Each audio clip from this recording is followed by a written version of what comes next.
பிரியமானவர்களே, வெற்றி வாழ்வு திருச்சபையினுடைய காலை ஆராதனைக்கு உங்கள் யாவரையும் ஆண்டவரும் ரட்சகருமாக இயேசு கிறிஸ்துவின் நாமத்தினாலே வாழ்த்தி வரவேற்கிறேன். இந்த கர்த்தருடைய வார்த்தைக்கு நாம் செல்வோம். இன்றைக்கு நாம் ஒரு அற்புதமான சத்தியத்தை நாம் கற்றுக்கொள்ளப் போகிறோம். தேவன் நம்முடைய வெற்றி வாழ்க்கைக்கென்று அற்புதமான ஆயுதங்களை தேவன் கொடுத்திருக்கிறார். நம்ம இந்த உலகத்தில் வெற்றிகரமாக நாம் வாழ வேண்டும், சக்சஸ்ஃபுல்லாக நம்ம வாழணும், வின் பண்ணணும், எல்லாத்துலேயும் வின் பண்ணணும். நாம் சந்திக்கிற எல்லா பிரச்சனைகளிலிருந்தும் நாம் விடுதலையாக வேண்டும்.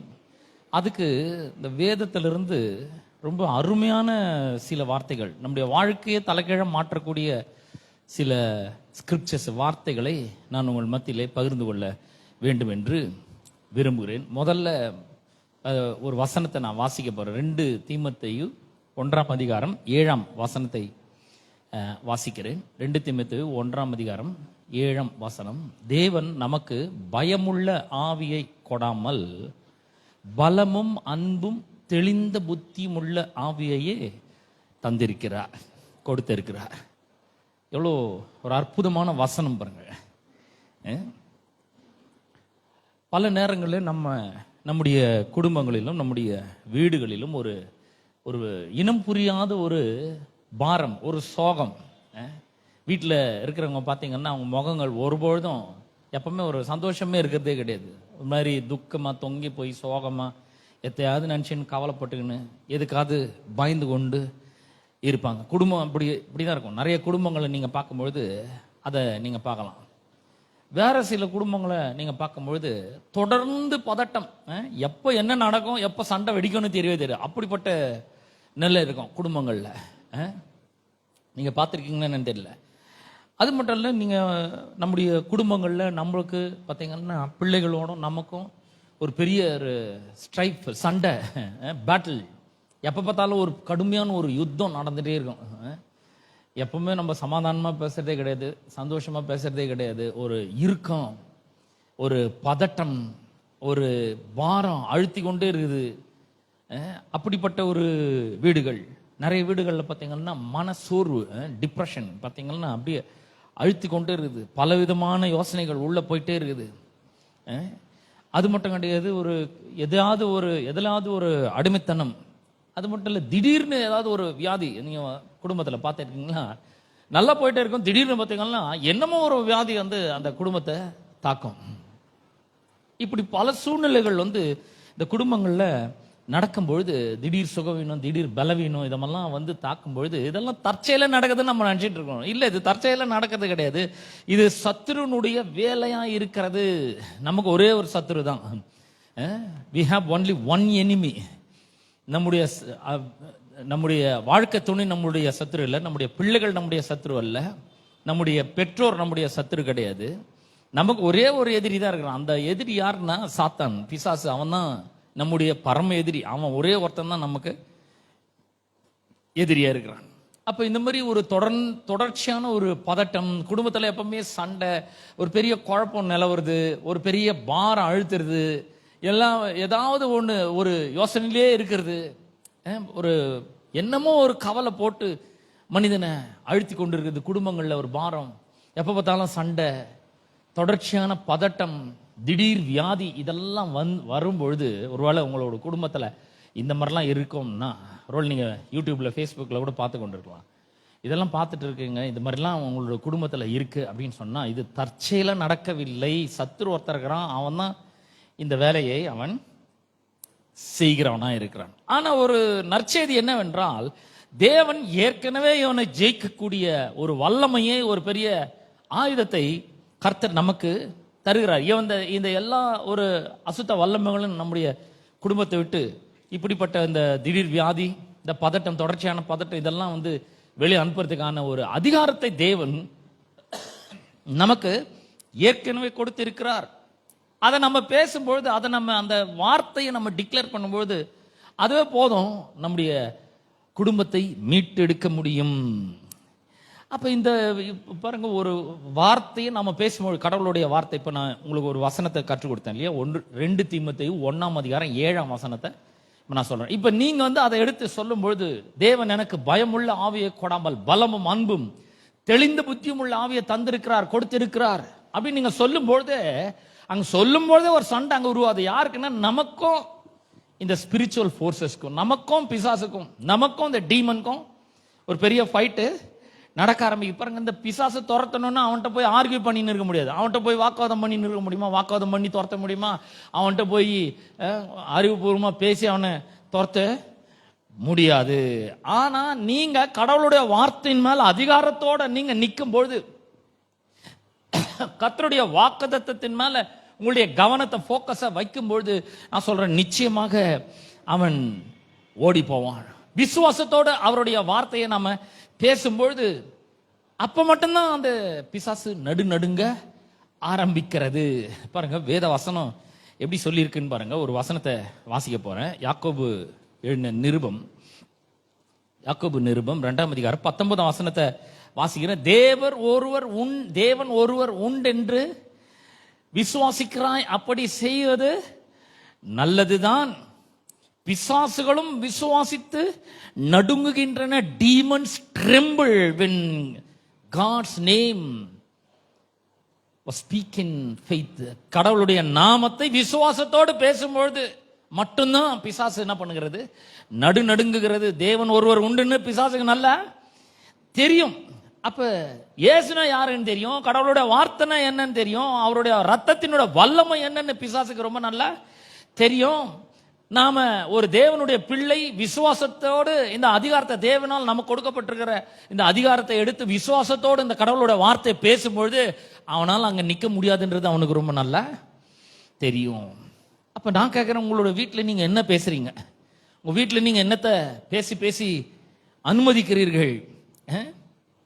சத்துருக்கு நீங்க உங்களுடைய வீட்டில் இடம் கொடுக்குறீங்களா?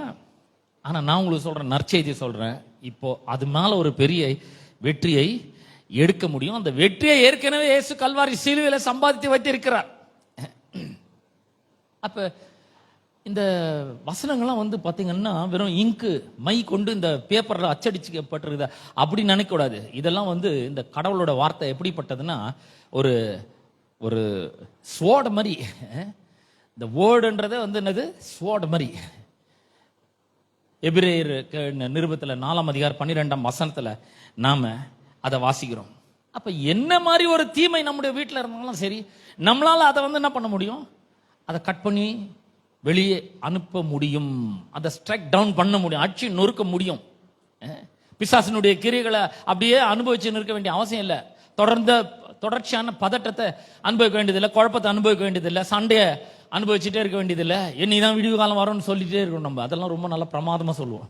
என்னைக்கு இங்க கொஞ்சம் சமாதானமா இருக்கும், நான் சண்டை இல்லாமல் என்னைக்கு இருப்பேன், என் புருஷன் எப்போ என்ன என்கிட்ட சண்டை போடாமல் இருப்பார், என் பிள்ளைங்க எப்போ என் கூட சண்டை போடாமல் இருக்கும், என் மனைவி எப்போ என் கூட சண்டை போடாமல் இருப்பாங்க, எப்போ ஒரு நிம்மதி இருக்கும், எப்போ ஒரு சமாதானம் இருக்கும் அப்படின்னு சொல்லி நம்ம இப்படிலாம் பேசுறோமே தவிர, கடவுளோட வார்த்தை எடுத்து பேசணுன்றதே நம்ம வந்து நினைப்பு, நம்ம ஞாபகம் வரவே மாட்டேங்குது. ஆனா பாருங்க, கடவுள் இந்த வார்த்தைகள் எல்லாம் நமக்கு கொடுத்து இருக்கிறார். ஒரு வசனத்தை தான் இப்ப நான் உங்களுக்கு சொல்லிக்கிறேன். இது மாதிரி கொஞ்சம் ஒரு சில வசனங்கள் நம்ம குயிக்கா ஒரு வெற்றிகரமான வாழ்க்கைக்குள்ள நுழைறதுக்கு கடவுள் நமக்கு கொடுத்திருக்கிற ஒரு மிகப்பெரிய ஒரு ஆயுதம் தான் கடவுளுடைய வார்த்தை. அதுல ஒன்னே ஒண்ணு மட்டும் தான் சொல்லிக்கிறேன். இது ரொம்ப முக்கியமான பிரசங்கம் பாருங்க. இது வந்து கேட்டுட்டு சும்மா அப்படியே விட்டு போயிடக்கூடாது. இதை எடுத்து பிராக்டிஸ் பண்ணணும்.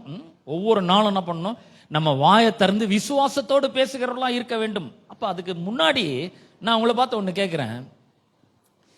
முதல்ல இந்த கடவுளுடைய வார்த்தையை பேசுறதுக்கு, விசுவாசத்தோட பேசுறதுக்கு நாம ரெடியா இருக்கு. முன்னாடி ஒரு கேள்வி கேட்கிறேன்.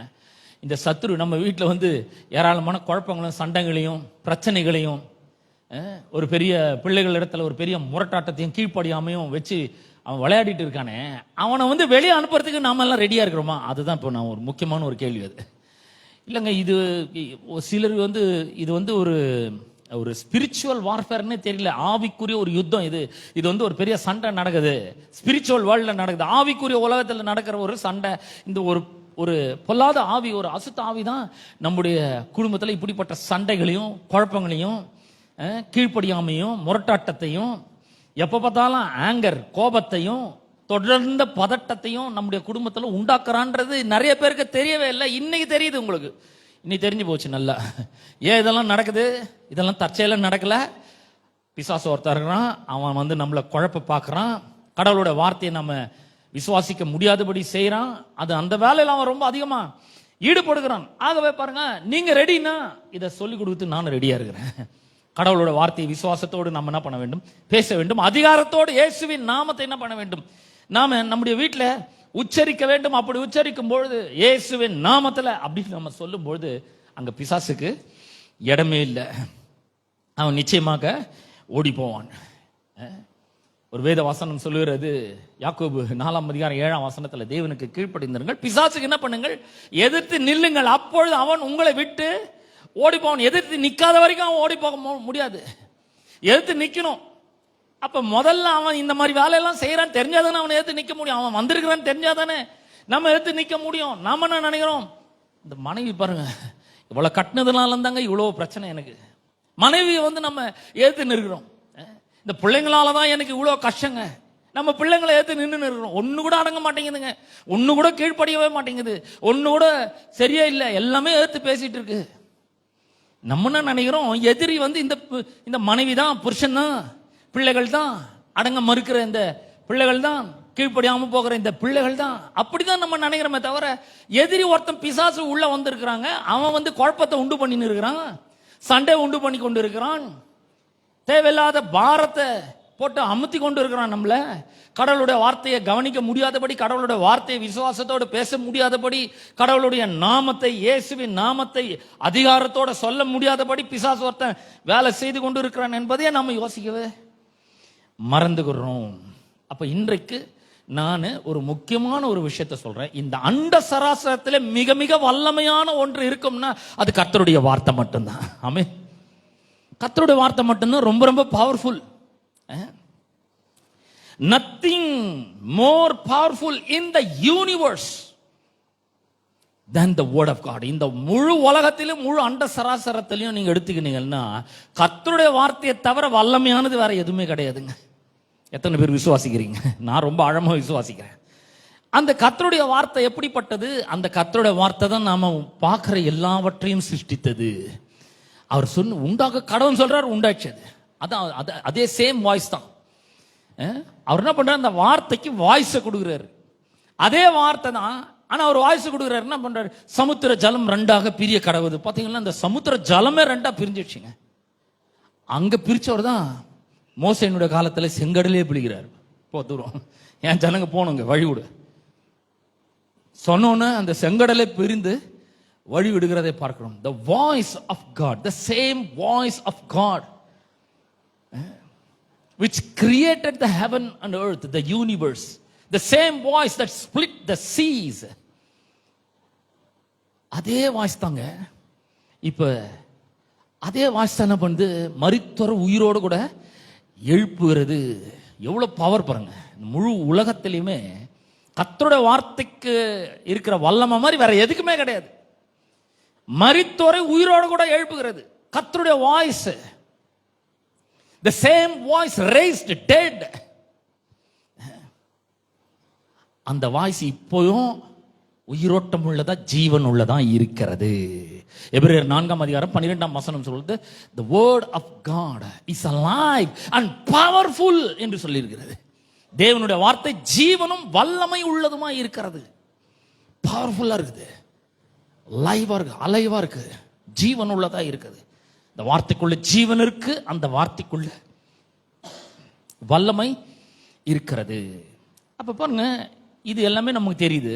ஆனா அநேக விசுவாசிகளுடைய நிலைமை என்ன அப்படின்னு சொல்லி பார்க்கும்போது, அவங்க வந்து இந்த சத்துருவுக்கு விரோதமா நான் எதுவும் பண்ண முடியாதுங்க, நான் பவர்லெஸ்ஸா இருக்கிறேன், எனக்கு அந்த அளவு சக்தி எல்லாம் கிடையாதுங்க, நான் போய் பிசாசை வரட்ட முடியுமா, நான் போய் அவனை வந்து துரத்த முடியுமா, நான் போய் அவனை ஏத்து நிக்க முடியுமா, பவர்லெஸ்ஸா ஃபீல் பண்றாங்க.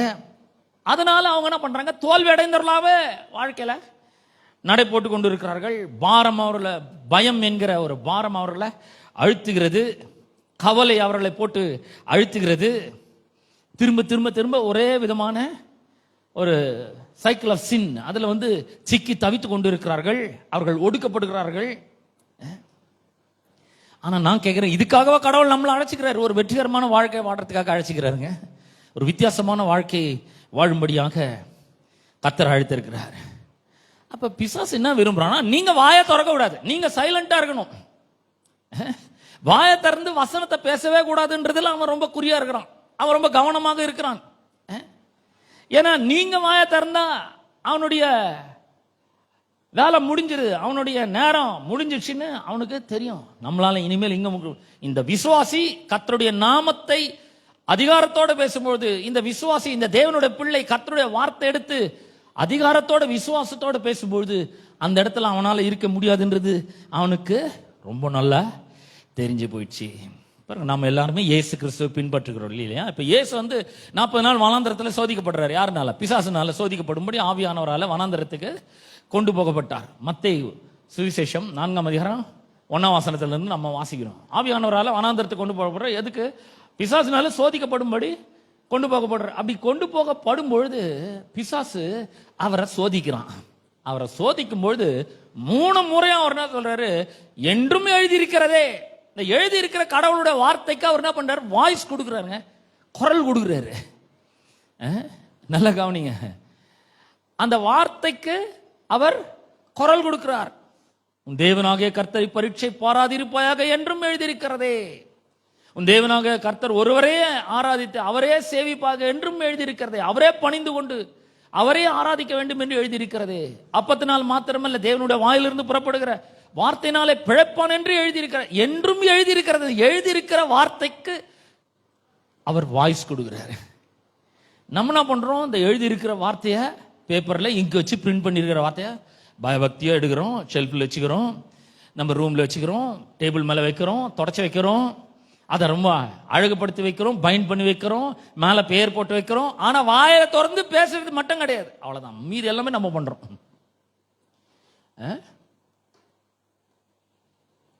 யாராவது எதையாவது கொண்டு வந்து பைபிள் மேல வச்சா, யார் இதை பண்ணது? பைபிள் மேல போய் இதை வைக்கிறீங்களே, உங்களுக்கு கொஞ்சம் கூட அறிவு இல்லை அப்படின்னு நம்ம கேட்கிறோம். ஆனா அதுல பிரிண்ட் பண்ணப்பட்டிருக்கிற வார்த்தைக்கு வாய்ஸை கொடுக்கறதே கிடையாதுங்க. அநேக விசுவாசிகள் வாய்ஸை கொடுக்கறது. அதனால தான் தோல்வியில் அவர்கள் நடக்கிறார்கள். பயம் அவர்களை போட்டு அழுத்துகிறது. ஆனா இயேசு பாருங்க, 3 முறையும் அந்த வார்த்தை எடுத்து அவனை ஸ்ட்ரக் பண்றாரு, வார்த்தைனால அடிக்கிறாரு. ஏன்னா அது ஒன்னுத்துக்கு மட்டும்தான் அவன் அடங்குவான். இப்ப நான் ஒரு உதாரணத்தை சொல்றேன். சின்ன பசங்க கொஞ்சம் ஒரு 2 வயசு 3 வயசு 4 வயசு வரும்பொழுது இந்த பசங்க பாத்தீங்கன்னா, இந்த சின்ன பிள்ளைங்க அடங்கவே அடங்காது, கொஞ்சம் கூட கீழ்ப்படியவே படியாது. நம்ம சொல்றதே கேட்காதுங்க. நம்ம என்ன பண்றோம்? அந்த பிள்ளைகள் எதுக்கு பயப்படுவாங்கன்னு தெரிஞ்சு நாம அதை சொல்றோம். 5 கண்ணா வரான் இரு புடிச்சு கொடுத்து. ஏன்னா 5 கண்ணனா அந்த பிள்ளைக்கு பயம். அந்த பிள்ளை எதுக்கு பயப்படுதோ அதுக்கு தான் நம்ம என்ன பண்றோம், அதை நம்ம சொல்றோம். சில பிள்ளைங்க அந்த 5 கண்ணனுக்கும் பயப்படுறது கிடையாது. சில பிள்ளைகளுக்கு என்ன பண்றோம்? கேண்டில் எடுக்கவா? இப்ப கேண்டில் எடுத்து கொளுத்தி என்ன பண்ண போறேன்? சூடு வைக்க போறேன் உனக்கு, அப்பதான் நீ அடங்க போற அப்படின்னு சொல்லி அந்த பிள்ளை எதுக்கு பயப்படுமோ அந்த காரியத்தை நம்ம சொல்றோம். நான் சொல்றேன், பிசாசு எதுக்கு பயப்படுவான்றதை நல்லா தெரிஞ்சுக்கணும். அவருடைய ரத்தத்துல வல்லம் இருக்கு, அவருடைய வார்த்தையில வல்லம் இருக்கு. அந்த வார்த்தையை நமக்கு ஒரு பெரிய ஆயுதம் மாதிரி கொடுத்திருக்கிறாரு. அந்த வார்த்தை எடுத்து பேசும்பொழுது அவனை நாம அடிக்கிறோம், அவனை வீழ்த்துக்கிறோம். வேற எதுவுமே அவனை ஓட்ட முடியாது, விரட்ட முடியாதுங்க. நான் உங்களுக்கு சொல்றேன், வேற எதுவுமே அவனை அந்த இடத்துல இருந்து காலி பண்ண வைக்கவே முடியாது. Nothing can evade him. அவன் அங்கிருந்து காலி பண்ண வைக்கவும் முடியாது வேற எதுனாலும். ஆனா கடவுளுடைய வார்த்தை எடுத்து விசுவாசத்தோட பேசும்பொழுது, இயேசுவின் நாமத்தை எடுத்து அதிகாரத்தோட பேசும்பொழுது, அவருடைய ரத்தத்தை எடுத்து நம்முடைய வீட்டுகளிலும் நிலைக்கால்களிலும் பூசும்பொழுது, ஒவ்வொரு அறையிலும் அவருடைய ரத்தத்தை கிளைம் பண்ணும்பொழுது, நான் சொல்றேன், பிசாசு அவனுக்கு தெரியும் அதுல வல்லம் இருக்குது, நமக்கு அடி உழம் பயங்கரமா அப்படின்றத ஓடிடும். இப்ப நாம பாருங்க, ஒரு பெரிய அற்புதம் நடக்கணும் ஆண்டவரே, நம்ம ஜெபம் பண்றோம். சமாதானம் ஆண்டவரே, எங்க குடும்பத்துல சமாதானம் உண்டாகணும் ஆண்டவரே, முன்ன இருந்த நிலைமை நாங்க திரும்பி வரணும், விடுதலை உண்டாகணும். இதெல்லாம் நம்ம இதுக்கெல்லாம் ஜெபம் பண்றோம். ஆனா வீட்டுல நம்ம என்ன பேசுறோம் அப்படின்றத நம்ம கொஞ்சம் கவனித்து பார்க்க வேண்டும். கர்த்தருடைய வார்த்தையினால நம்முடைய வீடுகள் நிரம்பி இருக்கிறதா, இல்ல சந்தேகத்தின் வார்த்தைகளினால நம்முடைய வீடுகள் நிறைஞ்சிருக்கிறதா? இந்த வார்த்தைகள் தான் ரொம்ப ரொம்ப முக்கியம். நம்ம என்ன வார்த்தை பேசுறோம் ரொம்ப முக்கியம். ஆனா நிறைய கிறிஸ்தவர்கள் இதை யோசிச்சு பார்க்கறதே கிடையாது. வாய்க்கு இதெல்லாம் பேசுறது. வேலைக்கு போறாங்க வராங்க, வேலையிலேருந்து வந்த உடனே இந்த வேலையில் இருக்கிற என்னுடைய அதிகாரி சாவடிக்கிறான், என்ன சொல்றோமா இல்லையா? சொல்லிடுறோம். அது சாபமான வார்த்தை தான். ஒரு தேவனோட பிள்ளைனோட வாயிலிருந்து அந்த மாதிரி வார்த்தை வரவே கூடாது. ஆனா நம்ம சொல்றோம். அப்புறம் சொல்றோம், இந்த வெயில் சுட்டெரிக்குது சொல்றோம். இந்த வெயில சமாளிக்கவே முடியல, இந்த வெயில் ரொம்ப கொடுமையா இருக்கிறது. ஆனா கர்த்தர் சொல்லுகிறார், பகலிலே சொல்லுங்க, பகலிலே வெயிலாகிலும் இரவிலே நிலவாகிலும் உன்னை என்னைக்காவது யாராவது நம்ம சொல்லியிருக்கோமா? இந்த வெயில் என்ன ஒண்ணும் பண்ண முடியாது, என்னை காக்கிற ஒருத்தர் இருக்கிறாரு, என்னை பாதுகாக்கிற ஒருத்தர் இருக்கிறாரு, இந்த வெயில் எவ்வளவு அடிச்சாலும் சரி. என்னைக்காவது அப்படி சொல்லிருக்கோமா? சொல்றதே கிடையாது. ஆனா நம்ம பாருங்க, நெகட்டிவா பிற்போக்கா பேசுறதுக்கு ரொம்ப ட்ரைனிங் எடுத்துருக்கிறோம். அது ரொம்ப ஈஸியா நம்மளோட வாயில இருந்து வருது. அப்ப நம்முடைய வீடுகள் எந்த மாதிரி வார்த்தைகளால நிரம்பி இருக்கிறது என்பதில் நாம் ரொம்ப கவனம் செலுத்துகிறவர்களாக இருக்க வேண்டும். பல வாரங்களாக நான் இதை போதிச்சுட்டே வரேன் பாருங்க. இதில் ரொம்ப பவர் இருக்கு, நான் அனுபவிக்கிறேன் அதெல்லாம். நீதிமொழிகள் 18ஆம் அதிகாரம் 21ஆம் வசனம் சொல்லுகிறது. நீதிமொழிகள் 18:21, Proverbs 18:21 இப்படி சொல்லுது, மரணமும் ஜீவனும் நாவின் அதிகாரத்தில் இருக்கிறது. இந்த டங்க இந்த நாவின் அதிகாரத்தில் இருக்கு. மரணத்தையும் பேச முடியும், ஜீவனையும் பேச முடியும். அப்ப வார்த்தையை பேசும்பொழுது, கர்த்தருடைய வார்த்தை எடுத்து நம்முடைய வாயில வச்சு விசுவாசத்தோட பேசும்பொழுது நம்முடைய வீடுகள் கர்த்தருடைய பிரசன்னத்தினாலே நிரப்பப்படுகிறது. ஆமென், ஹல்லேலூயா. எத்தனை பேர் விசுவாசிக்கிறீங்க? கர்த்தருடைய வார்த்தையை நம்முடைய வாயில வச்சு பேசும்பொழுது நம்முடைய வீடுகள் தேவ பிரசன்னத்தினாலே நிரப்பப்படுகிறது. அதே நேரத்தில் வேற மாதிரி நம்ம பேசும்பொழுது சத்துருவும் என்ன பண்றோம்னா உள்ள வரத்துக்கு நாம இடம் கொடுக்க ஆரம்பிக்கிறோம். அப்ப பாருங்க, பிசாசு வந்து நீங்க உட்காந்துட்டு இருக்கீங்க, உட்காந்து இருக்கும்போது ஒரு கவலையின் எண்ணத்தை கொண்டு வந்து உங்களுக்கு கொடுக்குறான். ஒண்ணுமே கவலைப்படாம உட்காந்து இருக்கிற, பயப்படவே மாட்டேங்கிறே, நைஸா என்ன பண்றான், ஒரு எண்ணத்தை கொண்டு வந்து கொடுக்குறான். கவலைப்படு, அந்த எண்ணத்தை கொண்டு வந்து கொடுக்குறான். என்ன ஆக போதோ வாழ்க்கை, பொருளாதாரம் என்ன ஆக போதோ தெரியல, வேலை கிடைக்குமா கிடைக்காதா தெரியல, ஒரு கவலையை கொண்டு வந்து கொடுக்கிறான். அப்படிப்பட்ட ஒரு எண்ணங்களை, கவலையின் எண்ணத்தை, பயத்தின் எண்ணத்தை பிசாசு வந்து நம்முடைய காதுல வந்து சொல்லும் பொழுது அந்த நேரத்துல வசனத்தை பேசுறோமா? அதுதான் ரொம்ப ரொம்ப முக்கியமானது. பயம் உள்ளே வரும்பொழுது கர்த்தருடைய வார்த்தையின் மீது நாம நிக்கிறோமா? பயம் வருது உள்ள, எல்லாருக்குமே வரும். ஹாஸ்பிட்டல் போறோம், ஏதோ ஒரு பிரச்சனை, ஹாஸ்பிட்டல் போறோம், டாக்டர் சொல்றாரு இந்த மாதிரி இருக்குங்க, கிட்னியில கல் இருக்கு, இன்ஃபெக்ஷன் இருக்கு, எத்தோ ஒன்று சொல்றாரு பாருங்க. அவர் ஒன்றும் உண்மையை சொல்லலாம், ஆனா உடனே நமக்குன்னா வந்து ஒரு பயம் வருது. ஐயோயோ நான் என்ன பண்ண போறேன், பணத்துக்கு என்ன பண்ண போறேன், ஒருவேளை இந்த வியாதி என்ன கொண்டு போட்டுருமோ, பயப்பட ஆரம்பிக்கிறோம். அந்த பயம் உள்ள வரும்பொழுது நாம் என்ன பண்ண வேண்டும்? கர்த்தருடைய வார்த்தையை பேச வேண்டும். கர்த்தருடைய வார்த்தையை பேசும்பொழுது அரண்கள் நிர்மூலமாகிறது. ஹல்லேலூயா. அரண்கள் நிர்மூலமாகிறது, இருள் விலகுகிறது, விடுதலை உள்ளே வருகிறது. எப்போ? கர்த்தருடைய வார்த்தையை பேசும்பொழுது தான். When you speak the word of God, strongholds break. Every stronghold will break. When you speak the word of God, darkness will lift. When you speak the word of God with faith, freedom will come. விடுதலை உங்களுக்குள்ள வருகிறது, குடும்பத்துக்குள்ள வருது விடுதலை, ஒரு பெரிய சமாதானம் உள்ள வருகிறது. அப்ப உங்க கருத்துக்களை நிமித்தம் நீங்க இந்த மாதிரி ஒரு கருத்தை விடவர்களா இருக்கிறீங்க, இதுல நம்பிக்கை இருக்குங்க, இந்த கருத்துல எனக்கு நம்பிக்கை இருக்கு, அதனால உங்களோட ஒப்பீனியன் மூலமா, ஒப்பீனியனை பார்த்து பிசாசு நடுங்கிறது கிடையாது. உங்களுடைய எமோஷனை பார்த்து, பாவம் ரொம்ப அழுகுறாங்க, இந்த அம்மா ரொம்ப அழுகுறாங்க, இந்த ஐயா ரொம்ப அழுகுறாரு, பிள்ளைங்கள்லாம் ரொம்ப அழுதுங்க, கண்ணீர் விட்டு கதறுது, இந்த எமோஷனை பார்த்து அவன் போறானா? இல்ல, எமோஷனை பார்த்தா போறதில்ல, ஒப்பீனியனை பார்த்தா போறதில்ல. ஐயோ உங்க சர்ச்சை ஆரம்பிக்கிறது முன்னாடி வந்துடுறாங்க, ரெகுலரா சர்ச்சைக்கு வராங்க அப்படின்றதுனால அவன் பயப்பட போறானா? கிடையாது. The devil, Satan is not afraid of your opinions or your emotions or your church attendance. He absolutely terrified with the word of God. கர்த்தருடைய வார்த்தையை விசுவாசத்தோடு பேசும்போது மட்டும்தான் அவன் நடுங்குகிறான். ஹலோ, கர்த்தருடைய வார்த்தையை விசுவாசத்தோட பேசும்போது தான் நடுங்குகிறான் அவன். அப்ப மட்டும்தான் நடுங்குறான். நம்ம அழுகிறதுனாலயோ, ரொம்ப ஃபீல் பண்றதுனாலயோ, ரொம்ப துக்கமா இருக்கிறதுனாலயோ அவன் வந்து நம்மளை விட்டு போயிடுறது கிடையாது. அப்ப பாருங்க, வேதாகமம் கர்த்தருடைய வார்த்தை எழுதப்பட்ட வடிவத்துல இருக்கிறது.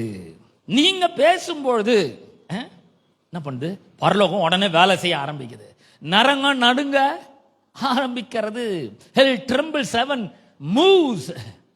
எப்போ கடவுளுடைய வார்த்தையை நாம் விசுவாசத்தோடு பேசும்பொழுது அப்படி நடக்குது. பாருங்க, ஒரு வசனத்தை நான் வாசிக்க போறேன். மத்தேயு சுவிசேஷம் 8ஆம் அதிகாரம் 29ஆம் வசனத்தை வாசிக்கிறேன். 28, 29 வாசிக்கிறேன். 28, 29 வாசிக்கிறேன். அவர் அக்கறையிலே கெர்கெனேசர் நாட்டில் வந்தபோது பிசாசு பிடித்திருந்த 2 பேர் பிரேத கல்லறைகளிலிருந்து புறப்பட்டு அவருக்கு எதிராக வந்தார்கள். அவர்கள் மிகவும் கொடியராய் இருந்தபடியால் அந்த வழியாக ஒருவரும் நடக்கக்கூடாது இருந்தது. இப்ப பிசாசு பிடிச்ச ஒரு மனுஷன் அங்க இருக்கிறான். அவர்கள் அவரை நோக்கி, இயேசுவே, தேவனுடைய குமாரனை, எங்களுக்கும் உமக்கும் என்ன? காலம் வரும் முன்னே எங்களை வேதனைப்படுத்த இங்கே வந்தீரோ என்று கூப்பிட்டார்கள்.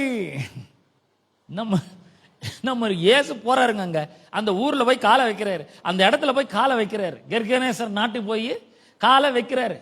மேத்யூ 8:29 போய் காலை வைக்கிறாரு. அவங்க ரொம்ப கொடியர் தான், பிசாசு பிடிச்சிருவங்க தான். 2 பேர் இருக்காங்க, பிரேத கல்லறையில் இருக்காங்க. அவங்க அவருக்கு எதிராக வந்தார்கள். They came against Jesus Christ.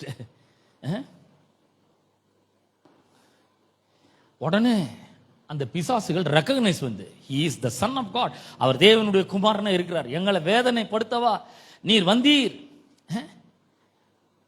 எங்களுக்கு உமக்கும் என்ன? காலம் வரும் முன்னே. பாருங்க, பிசாசுக்கு கொஞ்ச நாள் தான் இருக்குதுன்னு அவனுக்கு ரொம்ப நல்லா தெரியுது. இயேசு வந்த உடனே அங்க அவரை பார்த்து சொல்றாங்க, காலம் வரும் முன்னே எங்களை வேதனைப்படுத்த வந்தீரோ அப்படின்னு சொல்லி கேட்குறாங்க. அப்ப பாருங்க, பிசாசுகளுக்கு இயேசு கிறிஸ்துக்கு எதிராக நிற்கக்கூடிய வல்லமை கிடையாது. அப்ப நான் சொல்றேன், அந்த இயேசு கிறிஸ்து இப்போ உங்களுக்குள்ள இருக்கிறார். உங்கள் ஒவ்வொருவருக்குள்ள இருக்கிறார். கர்த்தர் இயேசு கிறிஸ்து உங்களுக்குள்ள இருக்கிறார். அப்ப அவர் போய் காலை வச்ச உடனே பிசாசு நடுங்குது, பிசாசு ட்ரெம்பிள் ஆகுது, நடுங்குது. உண்மை இன்னார் என்று அறிவே நீ தேவனுடைய குமாரனே அப்படின்னு கூப்பிடுது. எங்களை வேதனைப்படுத்த வந்தீரோ அப்படின்னு சொல்லி கேக்குது. அந்த இயேசு கிறிஸ்து இப்பொழுது உங்களுக்கு உள்ளே இருக்கிறார். பாருங்க, இப்ப நான் 2 காரியம் சொன்னேன். ஒண்ணு, இந்த பிசாசை பார்த்து நம்ம பயப்பட வேண்டியதில்லை, அந்த விரட்டக்கூடிய அதிகாரத்தையும் வல்லமையும் கர்த்தர் நமக்கு தந்திருக்கிறாரு. 2வது, அன்னைக்கு இயேசுவை பார்த்து பயந்தது பிசாசு, நடுங்கினது, அதே இயேசு கிறிஸ்து உங்களுக்கு உள்ள இருக்கிறாரு. இவ்வளவு இருந்தும் கிறிஸ்தவர்கள் ஏன், நிறைய கிறிஸ்தவர்கள் ஏன் அமைதியாக இருக்கிறார்கள்? There are so many Christians. என்ன சொல்ல போனா, there are so many Jesus Christ in this world. அவர் ஒருத்தர் போயிட்டாரு, ஆனா பரிசுத்த ஆவியானவர் மூலமா நம்ம எல்லாருக்குள்ள அவர் வாழ்றாரு. எவ்வளவு இயேசு இருக்கும் பாருங்க. ஆனா ஒரு பிசாசு கூட நடுங்க மாட்டேங்குது, ஏன்னா இவங்க வாயை திறக்க மாட்டேங்கிறாங்க. They are silent Christians. Why they are silent? So many Christians are silent. அவங்க அமைதியா இருக்கிறது மட்டும் இல்ல, அவங்க பிசாசுனாலே ஒடுக்கப்படுகிறார்கள். குடும்பங்கள் ஒடுக்கப்படுகிறது பிசாசுனால. அங்க அந்த குடும்பங்களுக்குள்ள வந்து நிறைய சண்டைகள் வருகிறது, சச்சரவுகள் வருகிறது. விவரிக்க முடியாத ஒரு பாரம் உள்ள, எப்பவுமே அந்த பாரம் அழுத்தி கொண்டே இருக்கிறது. அது மட்டும் இல்ல, தொடர்ச்சியான ஒரு பதட்டம் நிலவி கொண்டே இருக்குது வீட்டுல. எப்ப பார்த்தாலும் கோபம், எப்ப பார்த்தாலும் ஒரு டென்ஷன், எப்ப பார்த்தாலும் ஒரு குழப்பம் குடும்பத்துக்குள்ள. கவனிச்சிருக்கிறீங்களா? பிள்ளைகள் ரெஸ்ட்லெஸ்ஸா இருப்பாங்க. அவங்க என்ன பண்றதுன்னே தெரியவே தெரியாது. ரெஸ்ட்லெஸ் மட்டும் கிடையாது, ரிபெல்லியனா இருப்பாங்க, அடங்கவே மாட்டாங்க, கொஞ்சம் கூட கீழ்ப்படியவே மாட்டாங்க, மொட்டாட்டம் பண்ணுவாங்க, எதிர்த்து பேசுவாங்க. இரவுல அவங்க ரொம்ப வேதனைப்படுவார்கள், அவங்க கத்துவாங்க. இதெல்லாம் கவனிச்சிருக்கீங்களா இல்லையான்னு தெரியல. இதெல்லாம் வந்து பிசாசு இவ்வளவும் பண்ணும்பொழுது ஏன் வந்து நம்ம சைலண்டா இருக்கணும்? நான் கேட்கிறேன், நம்ம ஒரு நாள் கூட இந்த தேவன் நமக்கு கொடுத்திருக்கிற ஸ்வாட் இருக்குல்ல, இருபுறமும் கருக்குள்ள பட்டயம் ஒண்ணு இருக்குது இல்லையா, அந்த ஸ்வாடை வச்சு நம்ம என்னைக்குமே சண்டை போட்டதே இல்லை. நம்ம என்ன பண்றோம்? நம்ம சுய பலத்துல சண்டை போடுறோம், சுயபலத்துல சண்டை போடுறோம். நான் சொல்றேன், இந்த பிசாசு உங்களுடைய ஃபீலிங் எல்லாம் பார்த்து ஓடுறதே கிடையாது. பிசாசு வந்து உங்களுடைய உணர்ச்சிகளை பார்த்து, உங்களுடைய துக்கத்தை பார்த்து அவன் ஓடுறதே கிடையாது. கர்த்தருடைய வார்த்தை கேட்ட மட்டும்தான் ஓடுவான். நல்ல கவனிங்க, இது ரொம்ப முக்கியமான சத்தியம். கர்த்தருடைய வார்த்தை கேட்ட மட்டும்தான் ஓடுவான். வேற எதை கண்டும் ஓடவே மாட்டான். ஏன்னா யாக்கோபு 4:7 சொல்லுகிறது, தேவனுக்கு கீழ்ப்படிந்திருங்கள், பிசாசுக்கு எதிர்த்து நில்லுங்கள், அப்பொழுது அவன் உங்களை விட்டு ஓடிப்போன். 1 யோவான் 4:4 சொல்லுது, இந்த உலகத்தில் இருக்கிறவனை காட்டிலும் உங்களுக்குள் இருக்கிறவன், உங்களுக்குள் இருக்கிறவர் பெரியவர். அப்ப உங்களுக்குள் எனக்குள் இருக்கிறவர் பெரியவன் சொல்லும் போதே நம்ம என்ன பண்றோம்? பிசாசனுடைய தோல்வியை நாம் அறிக்கை செய்கிறோம். பிசாசே, நீ தோற்கடிக்கப்பட்டவன், உன்னை தோற்கடிச்சவர் எனக்குள்ள இருக்கிறாரு, நான் வெற்றி பெறுகிறவன். அப்ப நம்ம பிசாசை பார்த்தோன்னா, இந்த மாதிரி வேலைகள்லாம் பார்த்தோன்னு நம்ம என்ன பண்றோம்? ஜெபம் பண்ண ஆரம்பிக்கிறோம். ஆண்டவரே, என்னங்க இவ்வளோ கஷ்டமா கொடுக்குறீங்களே, கொஞ்சமா கொடுங்க, என்னால் தாங்குற அளவு கொடுங்க, இவ்வளோத்தையும் தாங்க முடியாது அப்படின்னு நம்ம ஜெபம் பண்றோம் பாருங்க. கர்த்தர் சொல்றாரு, ஏன்பா எதுக்கு ஜெபம் பண்றீங்க? நான் உனக்கு ஏற்கனவே இந்த வெப்பலை கொடுத்துக்கிற, யூஸ் பண்ணத. அப்புறம் 14ஆம் அதிகாரத்தில் இஸ்ரவேல் ஜனங்கள்லாம் எகிப்தின் அடிமைத்தனத்திலிருந்து விடுதலையாக்கி ஒரே ராத்திரில வெளியே வந்துட்டாங்க. வெளியே வந்து அவங்க வந்தாக்கா செங்கடல் முன்னாடி நிக்குதுங்க, ரெட் சி இருக்கு ஃப்ரண்ட்ல. பின்னாடி பார்த்தா பார்வோன் துரத்தின்னு வரான். மோசே ஜனங்களை பார்த்து சொல்றான், பயப்படாதிருங்கள், இன்றைக்கு நீங்கள் நின்று கொண்டு கர்த்தர் உங்களுக்கு செய்யும் ரட்சிப்பை பாருங்கள் எல்லாம் சொல்றான். சொல்லிட்டு பின்னாடி போய் ஆண்டவரே கதறாங்க. போய் என்னயா இந்த மாதிரி ஒரு இடத்துல கொண்டு லாக் பண்ணி விட்டுரு, நம்மள என்ன நடக்கிறது, என்ன ஆகுறதுங்க அப்படின்னு.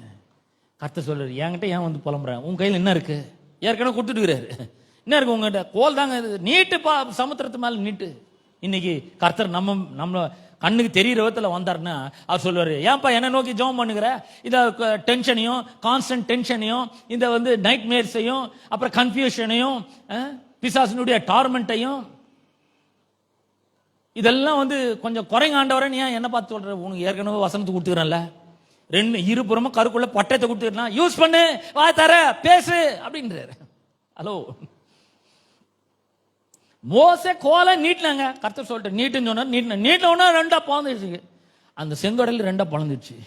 இன்னைக்கு கர்த்தர் உங்களை பார்த்து சொல்றாரு, அப்பா ஏற்கனவே கர்த்தருடைய வார்த்தையை, என் வார்த்தையை உனக்கு கொடுத்துருக்கம்பா, இதுக்கு வாய்ஸ் கொடு, வாயை தோற, யூஸ் பண்ணு, பேசு, விசுவாசத்தோட பேசு அப்படின்றார். பேசுனா கண்டிப்பா எல்லாமே நடக்கும்.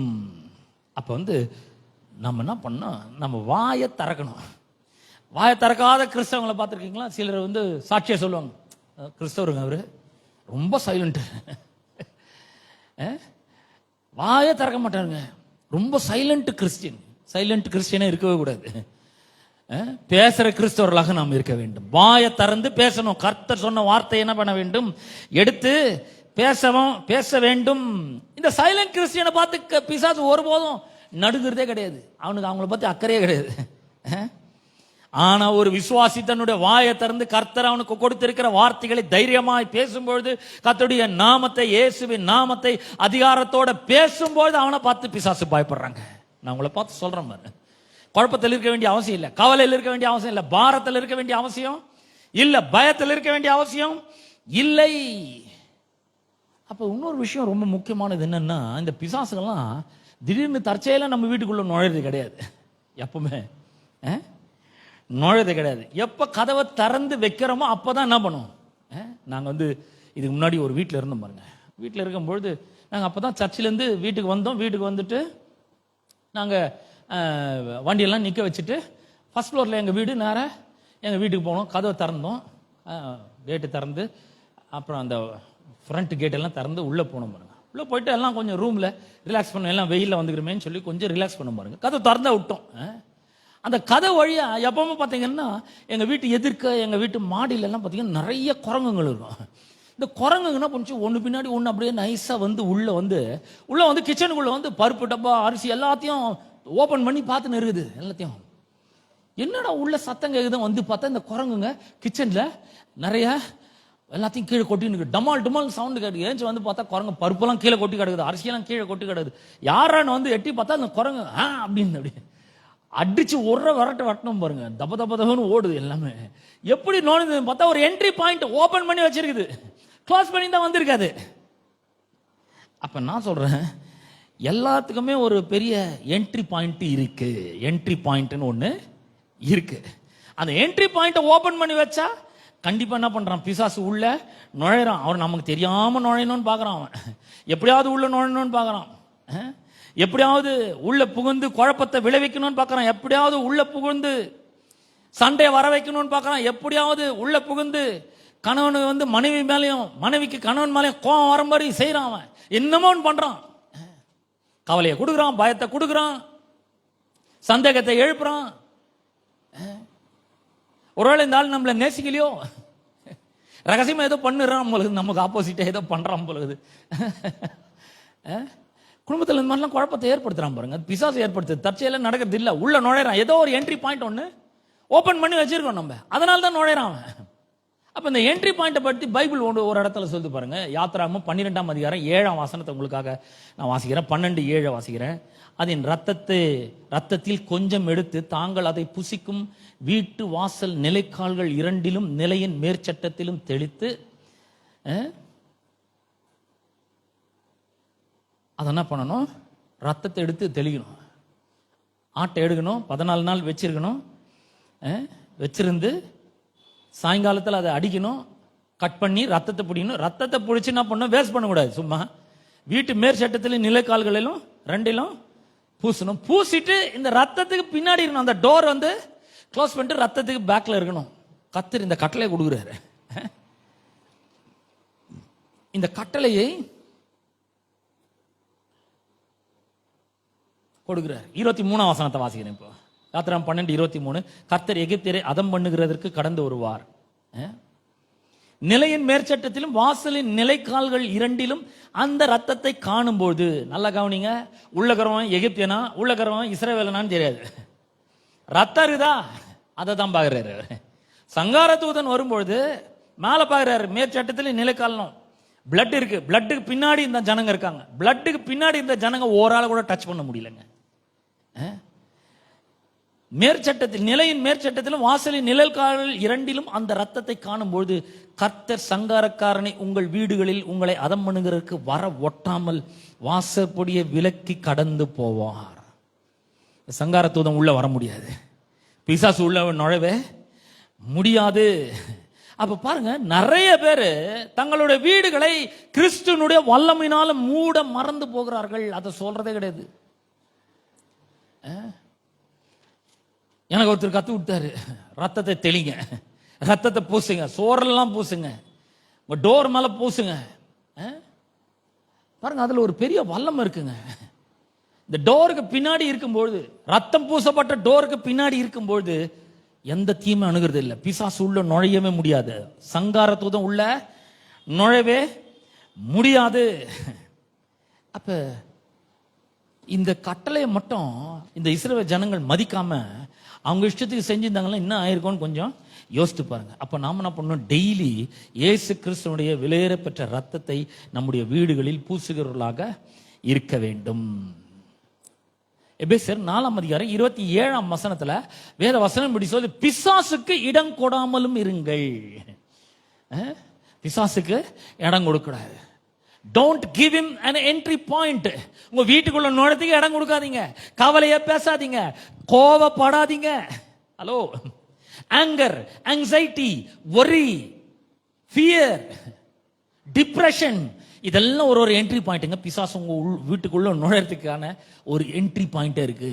Blood பூசுங்க. in the name of Jesus I plead the blood of Jesus Christ over myself and my household. I plead the blood. I put the blood against every demons that are working against me. எனக்கு எதிராக வேலை செய்கிற ஒவ்வொரு பிசாசுக்கு எதிராக ரத்தத்தை வைக்கிறேன். சொல்லும் பொழுது நாம இடம் கொடுக்காமல் இருக்கிறோம். ஆமென். அந்த கோபத்துக்கு இடம் கொடுக்காம இருக்கிறோம், கவலைக்கு இடம் கொடுக்காம இருக்கிறோம், பயத்துக்கு இடம் கொடாமல் இருக்கிறோம். அப்ப நம்ம பயப்படும் பொழுது எதிரிக்கு, சத்துருக்கு ஒரு லீகல் ரைட்டை கொடுக்கிறோம். என்னன்னா, சட்டப்பூர்வமா உள்ள நுழைறதுக்கு ஒரு அனுமதியை நம்ம கொடுக்கிறோம். பயப்படும் பொழுது கதவை திறந்து வைக்கிறோம். இப்ப நல்லா கவனிங்க, இது இப்போ 2 தீமோத்தேயு 1:7 பார்க்க போறோம். 1:7 சொல்லுது. 2 தீமோத்தேயு 1:7, தேவன் நமக்கு பயமுள்ள, சொல்லுங்க, பயமுள்ள ஆவியை கொடாமல். Fear is a spirit. Fear is not an emotion. Fear is a spirit. பயம் ஒரு வெறும் எமோஷன் கிடையாதுங்க. அது ஒரு ஃபீலிங் கிடையாது, ஒரு எமோஷன் கிடையாது, ஒரு உணர்ச்சி கிடையாது. ஒரு பயமா ஃபீல் பண்றேன், அது ஃபீலிங் கிடையாது. It is a spirit. நல்லா ஞாபகம் வச்சுக் கொள்ளுங்க. அப்ப ஃபியர் பிசாசினுடைய ரொம்ப ஃபேவரட் ஆயுதமா இருக்கிறது. பிசாசுக்கு ரொம்ப பிடிச்ச ஆயுதம் என்னது? பயம். ஒரு ஆளை பயம் காமிச்சிட்டான்னா போதும், அதுக்கு தான் அவன் குழப்பத்தை அனுப்புறான், அதுக்கு தான் கவலைப்பட வைக்கிறான், அதுதான் பயப்பட வைக்கிறான், அதுக்கு தான் துக்கத்தை கொடுக்குறான். துக்கம். ஒரு ஆளை துக்கப்படுத்திட்டான்னு வச்சுக்கோங்களேன், ஒரு ஆளை கவலைப்பட வச்சுட்டான், பயப்பட வச்சுட்டான்னா அவன் உள்ள லீகல் என்ட்ரி கொடுக்குறோம். நம்ம அவனுக்கு ஒரு லீகல் என்ட்ரி கிடைக்குது. கோபப்படுறோம், கோபம். Do you know anger leads to sin? அதனால தான் இயேசு சொல்ற, நீங்கள் கோபம் கொண்டாலும் பாவம் செய்யாதீர்கள். கோபம் வரக்கூடாதுன்றாரு. ஹோலி ஆங்கர் இருக்கலாம், ஆனா ஒருத்தர் மேல எரிச்சலும் கோபமும் இருக்கக்கூடாது. ஏன்னா பிசாசுக்கு நம்ம என்ன பண்றோம்? ஒரு லீகல் என்ட்ரியை கொடுக்குறோம், ஒரு பாயிண்ட்டை கொடுக்குறோம், டோரை ஓபன் பண்றோம். நம்ம இதெல்லாம் அறியாம செய்யறோம் பாருங்க. இந்த மாதிரிலாம் சொன்னா எனக்கு கோபம் வராதா? சர்ன்னு ஏறுதுன்ற நம்ம உச்சி மண்டைக்கு ஏறுதுங்க. இவங்க பேசுறதை கேட்கும் போதே எனக்கு கோபம் உச்சிக்கு போகுது, மண்டை சூடு ஆகக்கூடாதுன்றாரு. பிசாசு எப்படியாவது உங்களை கன்ஃபியூஸ் பண்ணி உங்களுக்கு உங்களுக்குள்ள ஒரு கேயாசையும் கன்ஃபியூஷனும் குழப்பத்தையும் உண்டு பண்ணி எப்படியாவது உள்ள நுழையலான்னு பாக்குறாங்க. ஏற்கனவே ரத்தத்தை பூசி இருக்கிறீங்க, கொஞ்சம் வாயை மூடிட்டு அமைதியா இருங்க. கோபப்பட்டு பேசாதீங்க, கவலையை பேசாதீங்க, பயத்தை பேசாதீங்க, இன்அப்ராப்ரியேட் வேர்டை பேசாதீங்க, பொருத்தமில்லாத வார்த்தைகளை பேசாதீர்கள். ஏன்னா பிசாசு உள்ள நுழைய பார்க்கறான், நுழைஞ்சு திருட பார்க்கறான், கொல்ல பார்க்கறான், அழிக்க பார்க்கறான், திடீர்னு ஏதாவது ஒரு வியாதியை கொடுத்து பார்க்கறான். அப்படி அமைதியா இருக்கும்போது ஒரு பொல்லாத எண்ணத்தை கொடுக்குறான். அப்ப பயம் என்ன பண்ணுகிறது? பயம் நமக்கு உள்ள வரும்பொழுது அது நம்முடைய விசுவாசத்தை பலவீனப்படுத்துகிறது.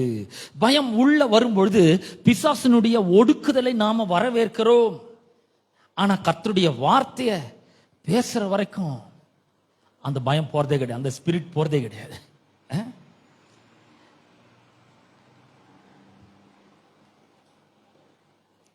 குழப்பம், ஒரு இனம் புரியாத பாரம் நம்மளை அழுத்தி கொண்டிருக்கிறதா? உங்களை அழுத்தி கொண்டிருக்கிறதா?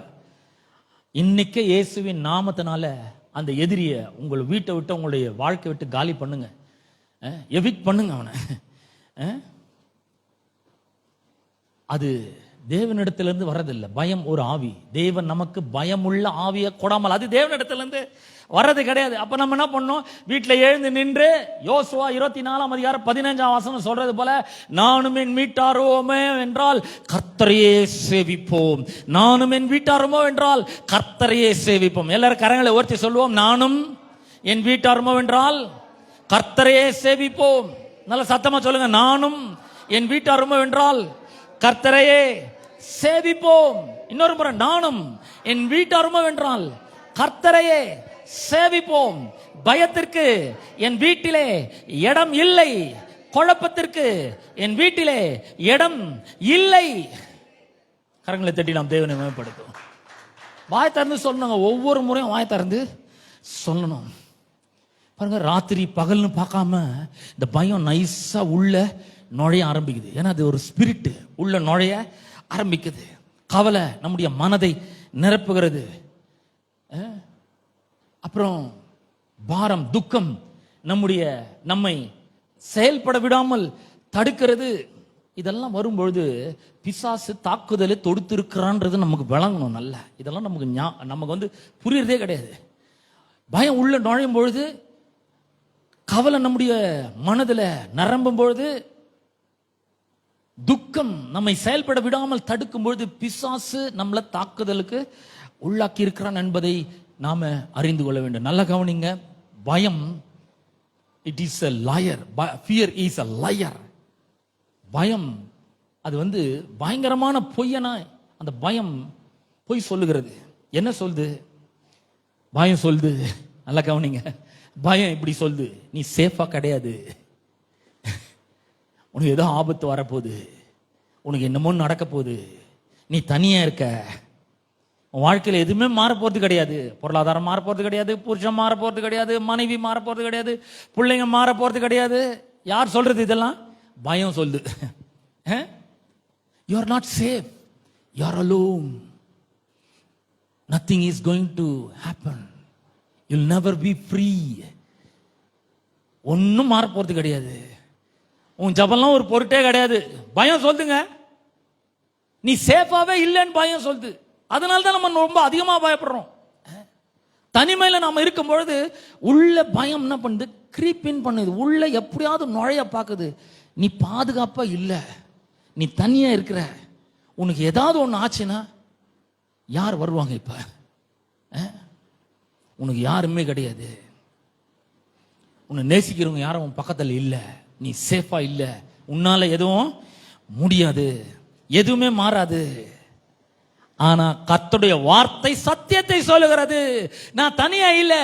அவர் சொல்ற, ஆண்டவர் சொல்ற, நீ தனியா இல்ல, I am with you always அப்படின்றாரு. இந்த உலகத்தின் முடிவு பரியந்தம் சகல நாட்களிலும் நான் உங்களுடனே கூட இருக்கிறேன். பயம் சொல்லுது எதுவுமே வாய்க்காதுன்னு. ஆனா கர்த்தர் சொல்ற எல்லாம் வாய்க்கும்.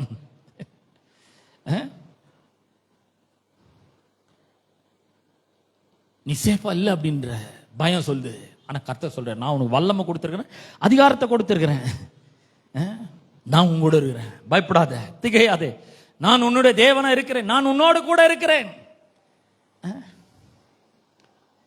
பாருங்க, பரிசுத்த ஆவியானவர் நமக்குள்ள ஒரு வல்லமையான விதத்துல உள்ள வாழ்ந்து கொண்டு இருக்கிறார். இப்ப அன்பு நிறைந்த ஒரு இருதயத்துல பயத்துக்கு இடமே கிடையாதுங்க. பூரண அன்பு பயத்தை புறம்பே தள்ளும். அன்பிலே பயம் இல்லை. When you realize that God loves me so much, தேவன் என்ன ரொம்ப அளவு கடந்த விதத்துல நேசிக்கிறார் என்ற ஒரு எண்ணம் உள்ள முழுக்க நிரம்பி இருக்கும்போது நீங்க பயப்படவே மாட்டீங்க. என்ன வந்தாலும் சரி, என் புருஷன் என் பக்கத்துல இல்லாம இருக்கலாம், என் பிள்ளைங்க இல்லாம இருக்கலாம், என் சொந்தக்காரங்க இல்லாம இருக்கலாம், ஆனா கர்த்தர் என்னோட கூட இருக்கிறார், எனக்கு உள்ள இருக்கிறார், என்ன ப்ரொடெக்ட் பண்றார், என்ன பாதுகாக்கிறார். தேவன் தெய்வாதீனமான பாதுகாப்பை எனக்கு தருகிறார். அவர் என்னோட கூட இருக்கிறார். அவர் என்னை விட்டு விலகவே மாட்டார், என்னை கைவிடவே மாட்டார், எந்த தீமையும் என்னை அணுகுவதில்லை. அவர் எப்படி சொல்றார் பாருங்க. பயம் எப்படி பேசுது, இயேசு எப்படி பேசுறார், கர்த்தருடைய வார்த்தை எப்படி பேசுகிறார் பாருங்க. பயம் குழப்பத்தை ஏற்படுத்துகிறது, கர்த்தருடைய வார்த்தையோ சமாதானத்தை கொடுக்கிறது, கர்த்தர் தெளிவை கொடுக்கிறார். தேவன் நமக்கு பயமுள்ள ஆவியை கொடாமல், பலமும், முதல்ல பவர், அப்புறம் லவ், அப்புறம் பலமும் அன்பும், சவுண்ட் மைண்ட், தெளிந்த புத்தியை தருகிறார். கர்த்தர் தெளிவை தருறாருங்க, குழப்பத்தை கொடுக்கறதே கிடையாது. நல்ல கவனிங்க, எது கர்த்தர்ட்ட இருந்து வருது நமக்கு தெரியணும். இந்த ஒரு வசனம் போதும் பாருங்க, வாழ்நாள் முழுக்க அதை பிடிச்சு கொள்ளுங்க. இப்ப என்ன பண்ணுங்க, இந்த வசனம் எனக்கு தெரிஞ்சிச்சு, எங்க இருக்குன்னு தெரிஞ்சிச்சு. 2 தீமோத்தேயு 1:7 இருக்குது. அவர்கிட்ட இருந்து பயம் வரல. இந்த பயம் இந்த மாதிரிலாம் சொல்லுது, எனக்கு பாதுகாப்பே இல்லை, உன்னால எதுவும் முடியாது, யாரும் இல்லை உனக்கு, எதுவுமே மாறாது, ஒன்னும் நடக்காது, ஜபம்லாம் அவ்வளவு பெரிய பொருட்டல்ல அப்படின்னு சொல்லி பயம் சொல்லுது. ஆனா கர்த்தர் சொல்றார், தெளிந்த புத்தியை நான் தரேன், நான் உன்னை விட்டு விலகவே மாட்டேன், உன்னை கைவிடவே மாட்டேன், நான் உன்னோட கூட இருக்கிறேன்.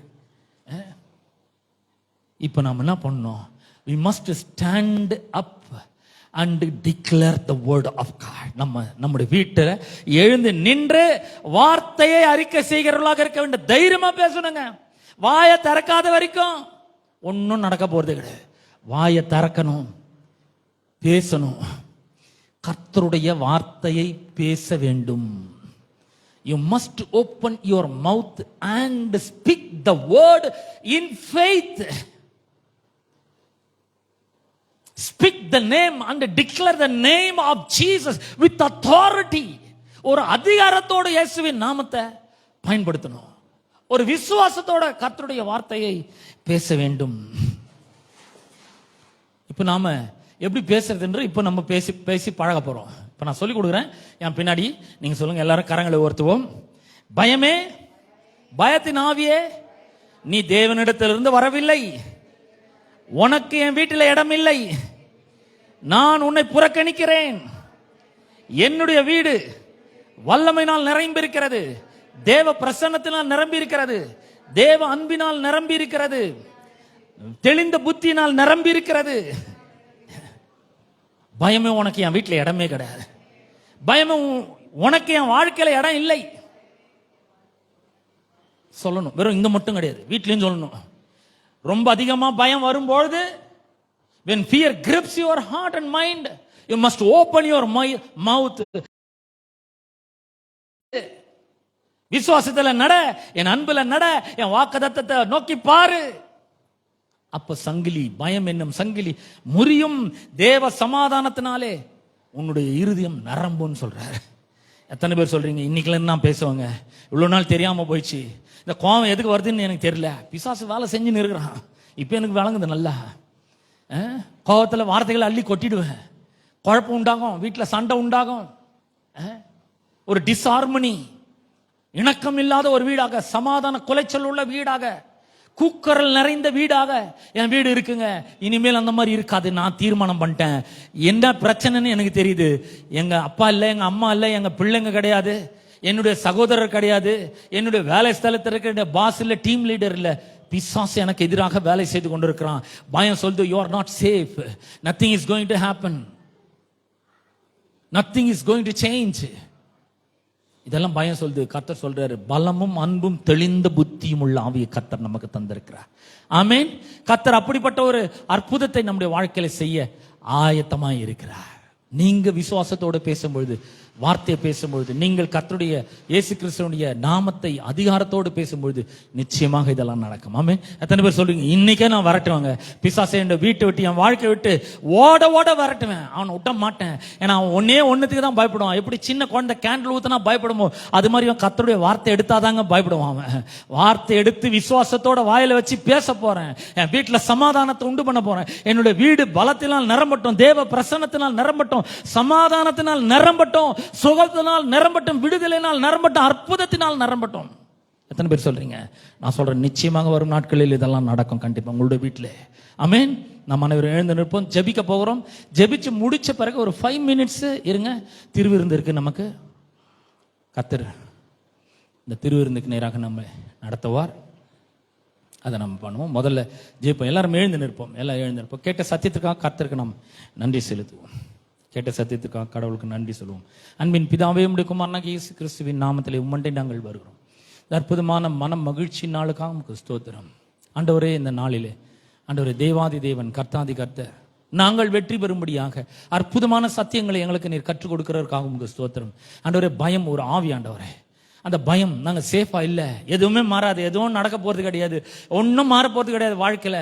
நீ சரியில்லை, நீ அந்த அளவுக்கு ஸ்ட்ராங் இல்லை, அந்த அளவுக்கு ஸ்மார்ட் இல்லை அப்படின்னு சொல்லிட்டு you are not smart enough, you are not strong enough, இதெல்லாம் பயம் சொல்லிட்டான. You are not safe enough, இதெல்லாம் பயம் சொல்லிட்டாண்டவரே. ஆனா கர்த்தராகிய நீர் சொல்லுகிறே, நீ பலமா இருக்கிற, அன்பு இருக்கு, தெளிந்த புத்தி இருக்கு, நான் உங்க கூட இருக்கிறேன், நான் உன்னிட்டு விலக மாட்டேன், நீ தனியா இல்லை, நான் உன்னோடு கூட இருக்கிறேன், உலகத்தின் முடிவு பரியந்தம் கடைசி நாட்களிலும் நான் உன்னுடனே கூட இருக்கிறேன் என்று சொன்னீர். உம்முடைய வார்த்தையை நாங்கள் நம்புகிறோம்.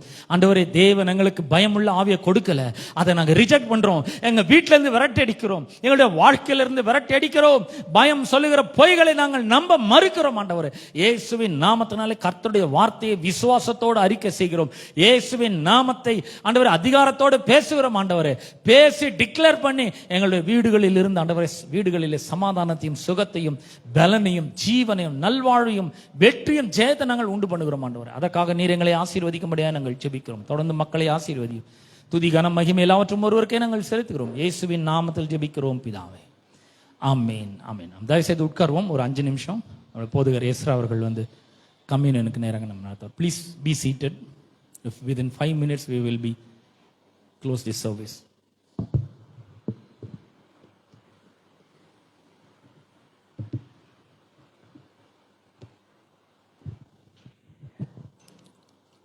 நாம் இப்பொழுது திருவிருந்து ஆராதனைக்கு நேராக கடந்து வந்திருக்கிறோம். அதற்கு முன்பாக ஒரு சில வசனங்கள் நாம் வாசிக்கிறோம். கலாத்தியருக்கு எழுதின நிருபம் 3ஆம் அதிகாரம், கலாத்தியருக்கு எழுதின நிருபம் 3ஆம் அதிகாரம் 13ஆம் வசனம். மரத்திலே தூக்கப்பட்ட எவனும் சபிக்கப்பட்டவன் என்று எழுதியிருக்கிறபடி கிறிஸ்து நமக்காக சாபமாகி நியாய பிரமாணத்தின் சாபத்திற்கு நம்மை நீங்களாக்கி மீட்டு கொண்டார். பிரியமானவர்களே, நம்ம இங்கே பார்க்குறோம், கிறிஸ்து நமக்காக சாபமாகி நியாய பிரமாணத்தின் சாபத்திற்கு நம்மை நீங்களாக்கி மீட்டு கொண்டார். மீட்டு கொன்றார் என்ற அர்த்தத்தை தான் இந்த திருவிருந்து ஆராதனை நாம் அனுசரிக்க நம்ம வந்திருக்கிறோம். பாருங்க, இங்கே அப்பம் இருக்கு, திராட்சை ரசம் இருக்கு. இதை எதை வெளிப்படுத்துகிறது அப்படின்னா, ஆண்டவராகிய இயேசு கிறிஸ்து கல்வாரி சிலுவையில் நமக்காக சிந்தின இரத்தத்தை அதை வெளிப்படுத்துகிறதா இருக்கிறது. அவருடைய சரீரத்தை நமக்காக பிற்கும்படி அவர் கொடுத்திருக்கிறார். அவைதான் கொலேசியருக்கு எழுதின நிருபத்தில் 2ஆம் அதிகாரம் 13, 14, 15 வசனத்தை வாசிக்கிறேன். இந்த 3 வசனத்தை வாசிக்கிறேன். உங்கள் பாவங்களினாலேயும் உங்கள் மாம்ச விருத்த சிதனம் இல்லாமையினாலேயும் மரித்தவர்களாய் இருந்த உங்களையும் அவரோடு கூட உயிர்ப்பித்து அக்கிரமம் எல்லாவற்றையும் உங்களுக்கு மன்னித்து நமக்கு எதிரடியாகவும் கட்டளைகளால் நமக்கு விரோதமாகவும் இருந்த கையெழுத்தை குலைத்து அதை நடுவில் இராதபடிக்கு எடுத்து சிலுவையின் மேல் ஆணியடித்து துரைத்தனங்களையும் அதிகாரங்களையும் உரிந்து கொண்டு வெளியரங்கமான கோலமாக்கி அவைகளின் மேல் சிலுவையிலே வெற்றி சிறந்தார். அப்போ இதை நாம் எதற்கு அடையாளமாக இதை நாம் அனுசரிக்கிறோம் அப்படின்னா, ஆண்டவராகிய இயேசு கிறிஸ்து கல்வாரி சிலுவையில் அவர் வெற்றி சிறந்து இருக்கிறவராய் இருக்கிறார். அப்போ இதை நம்ம செலிப்ரேட் பண்றோம் பாருங்க. அவர் ஏற்கனவே ஜெயித்து நமக்கு கொடுத்துருக்கிறார். ஒரு உதாரணத்தை நான் சொல்றேன் பாருங்க. இப்போ IPL போயிட்டு இருக்கு, உங்களுக்கு நல்லா தெரியும். கிரிக்கெட் போயிட்டு இருக்கு இல்லையா? இப்போ ஒரு டீம் ஒரு டீமை விளையாடுகிறது. இப்போ ஃபைனல் விளையாடும் பொழுது அங்கே என்ன நடக்கிறது அப்படின்னா, 2 டீம் விளையாடுகிறது. ஒரு டீம் வெற்றி பெறுகிறது, ஒரு டீம் தோல்வி அடைகிறது. இந்த வெற்றி பெற்ற டீமுக்கு என்ன கொடுக்குறாங்க அப்படின்னா, கோப்பையை கொடுக்குறாங்க இல்லையா, கப்பை கொடுக்குறாங்க. அது யாருக்கு சார்ந்ததாக இருக்கிறது அப்படின்னா, வெற்றியாளர்களுக்கு அது சார்ந்ததாக இருக்கிறது, தோல்வி அடைந்தவர்களுக்கு இல்லை. ஒருவேளை வெற்றி பெற்றவர்கள் அதை செலிப்ரேட் பண்ணாலும் இல்லைனாலும் அந்த கோப்பை, அந்த வெற்றி அவங்களுக்கு, அந்த கப்பு அவங்களுக்கு தான் போய் சேருது பாருங்க. அதே போல தான் கல்வாரி சிலுவையில் ஆண்டவராகிய கிறிஸ்து நமக்காக வெற்றி சிறந்திருக்கிறார். வெற்றி சிறந்து அந்த வெற்றி என்னமா கொடுத்துருக்கிறார் அப்படின்னா, பாவம் மன்னிப்பு, அக்கிரமத்தை மன்னித்து வியாதியிலிருந்து நம்மை விடுதலை ஆக்கியிருக்கிறார், சாபத்திலிருந்து நம்மை மீட்டு கொண்டிருக்கிறார். இப்பேற்பட்ட ஒரு வெற்றி நமக்கு கொடுத்திருக்கிறார். இப்போ இந்த சரீரம் நமக்காக பிற்கப்பட்டிருக்கிறது, ரத்தத்தை சிந்தி இப்போ நம்ம என்ன பண்றோம்னா, அதை அவருக்கு அடையாளமாக இந்த கோப்பை இப்போ நமக்கு நேராக வந்து கொண்டிருக்கிறது. ஏன்னா அதை நம்ம வாங்கி செலிப்ரேட் பண்றோம் பாருங்க. அது எல்லாம் நமக்கு கொடுக்கப்பட்டிருக்கிறது. அவர் நமக்காக அந்த இடத்தை ஏற்றுக்கொண்டார். நாம் மரித்திருக்க வேண்டும், நாம் அந்த தண்டனை அனுபவித்திருக்க வேண்டும். ஆனா நமக்காக அந்த விலைக்கிரயத்தை அவர் கொடுத்திருக்கிறார். பாவம் பாருங்க, ஒரு மிகப்பெரிய ஒரு கேடான ஒரு பயங்கரமான மனுஷனுடைய வாழ்க்கையில கொண்டு வந்தது. அது எல்லாவற்றையும் இயேசு கிறிஸ்து கல்வாரி சிலுவையில் அவர் என்ன பண்ணார்னா சரி செய்திருக்கிறார். இப்போ நமக்காக எல்லாவற்றையும் செய்து முடித்தவராக இருக்கிறார். இப்போ நம்ம என்ன பண்றோம்னா, அதை ரிசீவ் பண்ணி நாம் அதை பெற்றுக்கொண்டு நாம் அதை செலிப்ரேட் பண்ணுகிறவர்களாக நாம் இருக்கிறோம். நாம் யாரும் எழுந்து நிற்போம். எல்லாம் நம்முடையதாக இருக்கிறது. நம்ம வாங்கி புசிக்கும் பொழுது, அதை நம்ம பானம் பண்ணும் பொழுது எல்லாம் நம்முடையதாக மாற்றப்பட்டிருக்கிறது. நாம் வெற்றியாளர்களாய் நாம் இப்பொழுது இருக்கிறோம். ஆமென். அந்த அப்பமும் திராட்சை ரசமும் உங்களுக்கு பரிமாறப்படும். எல்லாம் கைகளில் வாங்கி கொள்ளுங்க. நம்ம ஜெபித்து பிற்பாடு நம்ம அனுசரி. பரலோக பிதாவே, குமாரனாக இயேசுவின் நாமத்தில் உம்மிடத்தில் நாங்கள் வருகிறோம் ஆண்டவரே. அற்புதமான இந்த காலை வேலைக்காக நன்றி செலுத்துகிறோம் ஆண்டவரே. ஆண்டவரே, உம்முடைய கிருபாதார பலிக்காக நாங்கள் நன்றி செலுத்துகிறோம் ஆண்டவரே. நீர் பெரியவராக இருக்கிறீர், நீர் உயர்ந்தவராக இருக்கிறீர். கல்வாரி சிலுவையில் ஆண்டவரே எங்களுக்காக நீர் சாபமாகி ஆண்டவர் இந்த சாபத்திலிருந்து நீர் எங்களை மீட்டு கொண்டிருக்கிறீர் ஆண்டவரே. ஆண்டவரே, கல்வாரி சிலுவையில் நீர் வெற்றி சிறந்திருக்கிறீர், பாவத்தை மன்னித்திருக்கிறீர், அக்கிரமத்தை எல்லாவற்றையும் மன்னித்திருக்கிறீர் ஆண்டவரே. எங்களுடைய மீறுதல் எல்லாவற்றையும் நீர் மன்னித்திருக்கிறீர் ஆண்டவரே.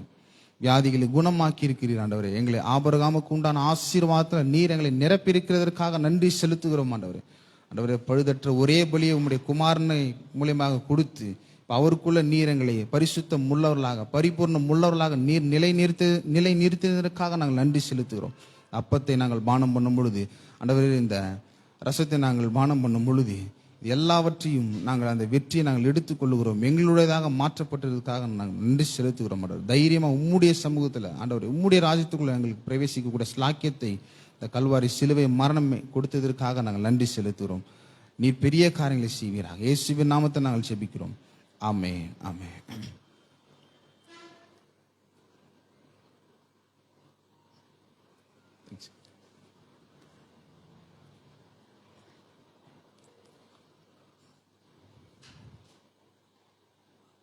ஒருவராலே ஒருவர் மூலமாய் நான் நீதிமானாய் மாற்றப்பட்டேனே. ஒருவராலே ஒருவர் மூலமாய் நான் நீதிமானாய் மாற்றப்பட்டேனே. இயேசுவே நீர் காரணர் என் துதிக்கு பாத்திரா.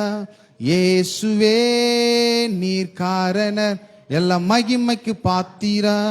இயேசுவே நீர் காரணர் என் இயேசுவே நீர் காரணர் எல்லா மகிமைக்கு பாத்திரா. உம்மை ஆராதிப்பேன் வாழ்நாளெல்லாம். உம்மை ஆராதிப்பேன் வாழ்நாளெல்லாம். பாவத்துக்கு மரித்து நான் நீதிக்கு பிழைத்திட என் பாவம் யாவையுமே நீ சிலுவையில் சுமந்தீரே. பாவத்துக்கு மரித்து நான் நீதிக்கு பிழைத்திட என் பாவம் யாவையுமே நீ சிலுவையில் சுமந்தீரே. இயேசுவே நீர் காரணர். இயேசுவே நீர் காரணர் எல்லா மகிமைக்கு பாத்திரர். இயேசுவே நீர் காரணர் என்க்கு பாத்திரர். இயேசுவே நீர் காரணர் எல்லா மகிமைக்கு பாத்திரர். உம்மை ஆராதிப்பேன் வாழ்நாளெல்லாம். உம்மை ஆராதிப்பேன் வாழ்நாளெல்லாம். ஆமென். நான் உங்களுக்கு ஒப்புவித்ததை கர்த்தரிடத்தில் பெற்றுக்கொண்டேன். என்னவெனில் கர்த்தராகிய இயேசு தாம் காட்டி கொடுக்கப்பட்ட அந்த ராத்திரியில் அப்பத்தை எடுத்து ஸ்தோத்திரம் பண்ணி அதை பிட்டு நீங்கள் வாங்கி புசியுங்கள். இது உங்களுக்காக பிற்கப்படுகிற என்னுடைய சரீரமாக இருக்கிறது. என்னை நினைவு கூறும்படி இது செய்யுங்கள் என்றார். நாம் யாவரும் அப்பத்தை புசிப்போம்.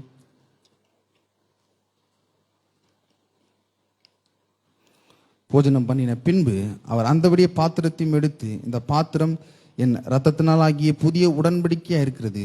நீங்கள் இதை பானம் பண்ணும் போதெல்லாம் என்னை நினைவு கூறும்படி இது செய்யுங்கள் என்றார். ஆகையால் நீங்கள் இந்த அப்பத்தை புசித்து இந்த பாத்திரத்தில் பானம் பண்ணும் போதெல்லாம் கர்த்தர் வருமளவும் அவருடைய மரணத்தை தெரிவிக்கிறீர்கள். நாம் யாவரும் பானம் பண்ணுவோம். ஆமென்.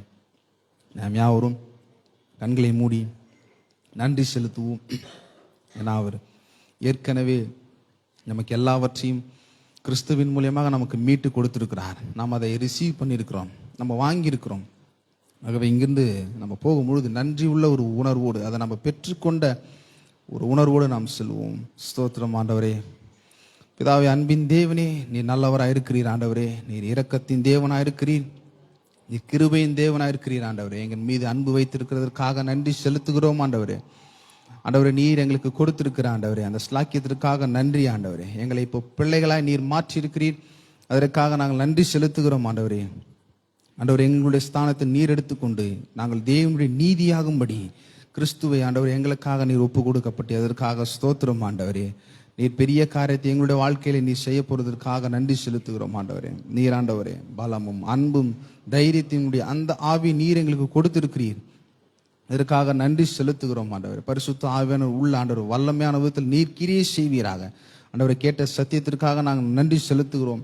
பரிசுத்த ஆவியானவர் அதற்கேற்றாய் போல எங்களை எக்யூப் பண்ணுவீராக ஆண்டவரே. எங்களுடைய வேலை ஸ்தலங்களிலும் குடும்பங்களிலும் ஆண்டவரே, தனிப்பட்ட வாழ்க்கை முறையிலும் எல்லா பகுதிகளிலும் இந்த கேட்ட சத்தியங்கள் எங்களுடைய வாழ்க்கையில் அபியாசப்படுத்தும்படி அதற்கேற்றாய் போல நாங்கள் கீழ்ப்படிந்து நடக்கும்படி பரிசுத்த ஆவியானவர் உள்ளிருந்து நீர் வல்லமையான விதத்தில் கிரியை செய்யும்படி நாங்கள் வேண்டிக் கொள்கிறோம் ஆண்டவரே. நீர் நடத்துவீராக, நீர் பெரிய காரியத்தை செய்வீராக ஆண்டவரே.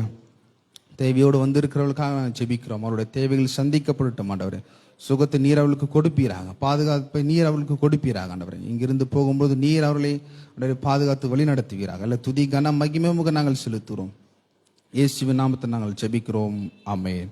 நம்முடைய கர்த்தராக இயேசு கிறிஸ்துவின் கிருபையும் பிதாவாக தேவனுடைய அன்பும் பரிசுத்த ஆவியானுடைய ஐக்கியமும் பாதுகாவலும் இன்றும் என்றும் சதா காலங்களில் நம்மோடு இருப்பதாக. ஆமென். ஆமென்.